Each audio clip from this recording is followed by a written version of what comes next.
Di cosa ti devi preoccupare quando acquisti un sistema antifurto? Di questo parliamo nel video di oggi. Ciao, sono Davide Marcomini e da 30 anni faccio l'installatore di sistemi di sicurezza. Sono anche l'ideatore, fondatore del portale Top Security Advisor e autore della guida antifurbo. Nel canale aiuto l'utilizzatore a districarsi nel mondo dei sistemi di sicurezza.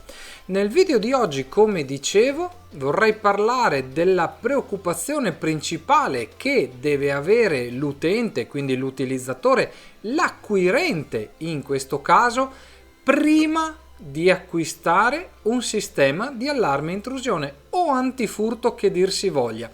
Perché mi sono fatto questa domanda? Perché la domanda più ricercata, la ricerca più fatta nel web è la miglior marca di allarme antifurto.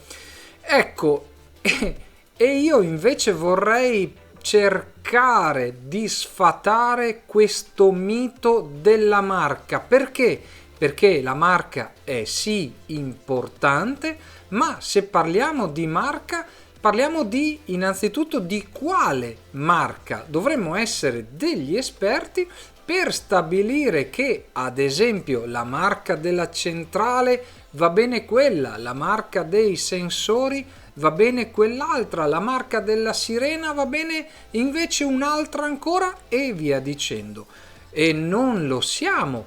Tecnicamente direi che l'utilizzatore, l'utente finale, non è esperto di questi particolari tecnici, non ha contezza di quale sia il miglior brand, ad esempio, della centrale. Perché sto dicendo questo? Perché nell'immaginario collettivo, ahimè, l'utilizzatore, l'utente finale, pensa che acquistando la miglior marca, qualora questo fosse mai possibile, di sistemi di allarme in commercio, pensa di avere ottenuto il miglior sistema di allarme in assoluto.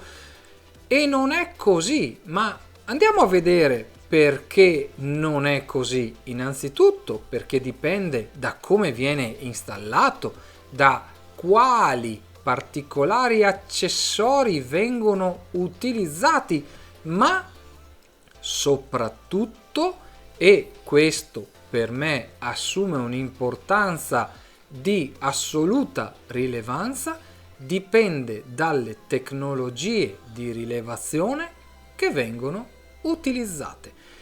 Che cosa significa? Significa che la centrale è un'apparecchiatura che riceve dei segnali cablati o wireless. In questo caso ha poca importanza, ne parleremo eventualmente e ne ho già parlato in altri dei miei video, ma la centrale deve saper ricevere quei segnali.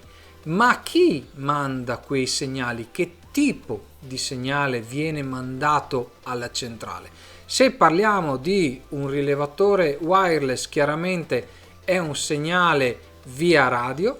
Se parliamo di un impianto cablato, quindi con i cavi, alla centrale viene inviato una segnalazione tramite un contatto a relè, che poi sia bilanciato, doppio bilanciato, triplo bilanciato, ma comunque parliamo o di un relè o di un bus, ma sarà il dispositivo che invia quella segnalazione, che apre quel relè, ad assumere un'importanza rilevante. Perché? Perché è lui che determina la sicurezza del mio impianto.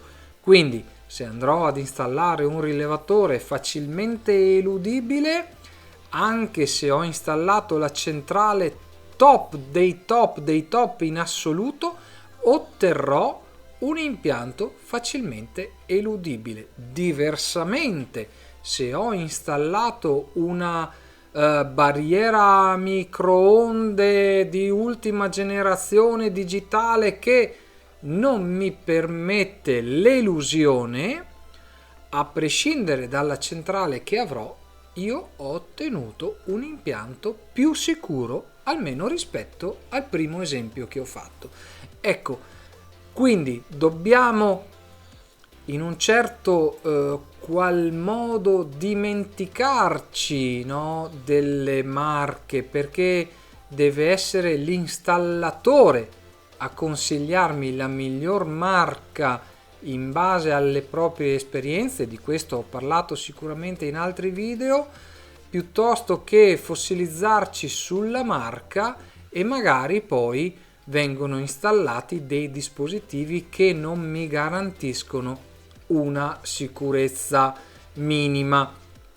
Ecco, io spero di averti dato uno spunto di riflessione utile, concreto, perché questa è una delle cose che mi stanno più a cuore che riguardano la sicurezza, poiché l'aspetto delle tecnologie della rilevazione è per lo più sconosciuto dall'utente finale, e io invece vorrei con i miei video passare il messaggio che è la cosa più importante, perché se vi vengono installati dei rilevatori eludibili, il vostro impianto, per quanto l'abbiate pagato, per quanto possa essere blasonato, non è un impianto sicuro. Se non l'hai ancora fatto, iscriviti al canale, spunta la campanella per non perderti gli aggiornamenti che andrò a pubblicare in futuro. Io ti aspetto nei prossimi video. Ciao!